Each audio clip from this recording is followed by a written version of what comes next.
Yes, you're watching Sportingly Social, and what's really creating all the buzz and the trends online in the world of sport? Wait, we'll show you, because it's absolutely a Twitter fest. And I say that because you take a look at what we're going to offer to you in Sportingly Social. It's quite remarkable. We'll start off with MS Dhoni, because he, of course, returned on Sunday from Jammu after his army stint. Remember, he started his army stint on the 1st of August. And it was his wife and Ziva, his daughter, accompanying him to the airport in Delhi where they picked him up. Just before he left, though, he met a lot of school children. And, of course, he sang the national anthem with them on the Independence Day.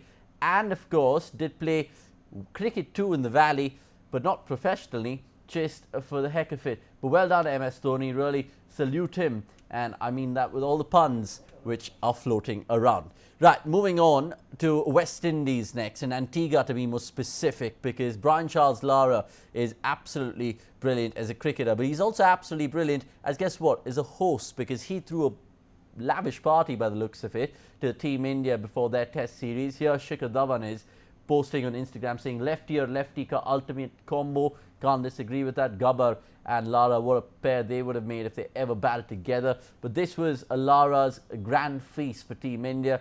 Maybe Virat Kohli and Anushka Sharma didn't want to be on camera, but they were there too, according to some reports.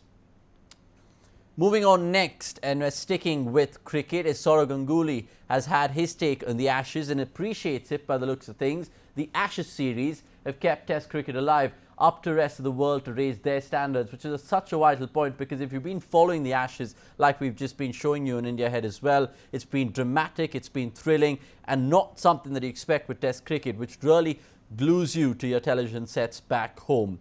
Now that was Ganguly's tweet, but moving on to something else which is making all the heads spin on Twitter with regards to the Ashes, and this is Shoaib Akhtar and Yuvraj Singh. They've not played the Ashes, but take a look at this. Now, Shoaib Akhtar put out a tweet after Jofra Archer hit Steve Smith in the head, remember? And he goes on to say, bouncers are a part and parcel of the game, but whenever a bowler hits a batsman on the head and he falls, courtesy requires that the bowler must go and check on him. It was not nice of Archer to just walk away while Smith was in pain. I was always the first one to run to the batsman. And then Yuvraj, cheeky as ever on Twitter, goes on to say, yes, you did, but your actual words were, hope you're all right, mate, because there are a few more coming. A bit of banter there between the India cricketer and the Pakistani fast bowler. Right, what else is trending on Twitter? Amitabh Bachchan, and this is his tweet 3259. Seems like a poem, but bear with me. Streaks of blue in the hair for you, but the blues and chest for all the rest. Chelsea be the best. Now, we understand his son, Abhishek Bachchan, is a die-hard Chelsea fan, and he too, by the looks of this tweet, is an absolute Chelsea faithful. Now, it'll be interesting to see if he continues to support them despite their poor showing in the Premier League this season.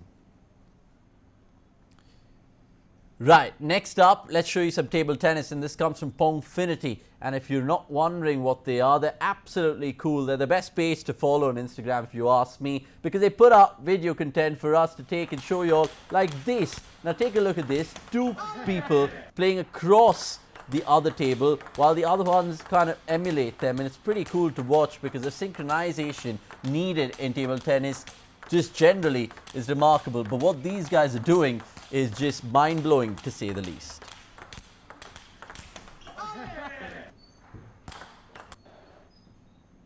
And well, last but certainly not least, something that will tickle your funny bone, all right. Now, take a look at this. This is, of course, from Brazil, where football is religion.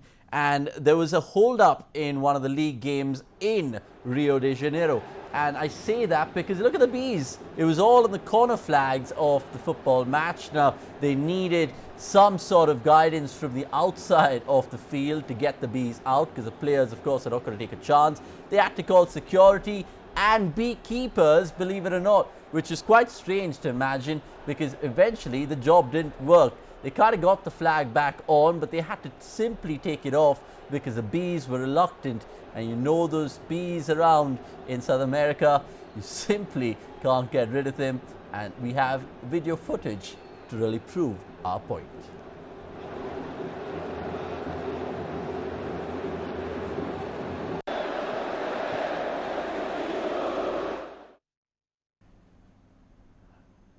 Right, thanks for watching, ladies and gentlemen. It's been an absolute pleasure to get you all the best news in the sports world. We hope you put a smile on our face, just how we did on ours. Thanks for watching. We'll catch you at 8:30.